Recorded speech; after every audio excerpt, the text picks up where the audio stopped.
Ou bien je fais manger mes gosses, ou bien je paie le loyer. Éviter l'expulsion, c'est l'objectif de ces familles qui affluent aux dalles.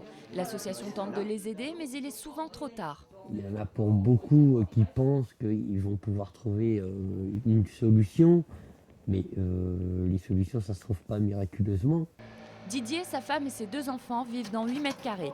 Un appartement sans évacuation ni sanitaire qu'ils doivent désormais quitter. Maintenant, il faut partir. Il faut perdre notre logement. Pour nous, c'est très important. On se plaît là. Aujourd'hui, on met pas le bonnet. Maintenant, j'ai peur d'être dans la rue avec les enfants. Voilà, et de ne pas trouver autre chose.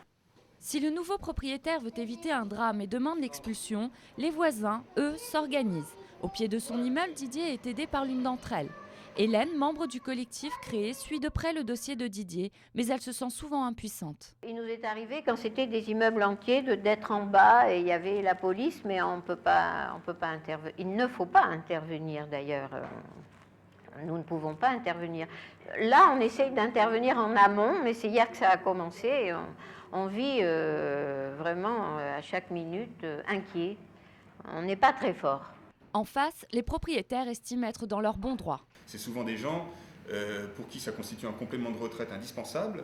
Il y a des gens qui prennent des crédits assez importants sur le dos pour pouvoir justement investir.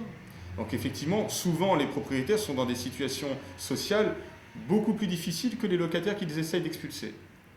De leur côté, les mairies s'organisent. Bobigny et 7 autres villes de la ceinture rouge de Paris ont pris des arrêtés anti-expulsion.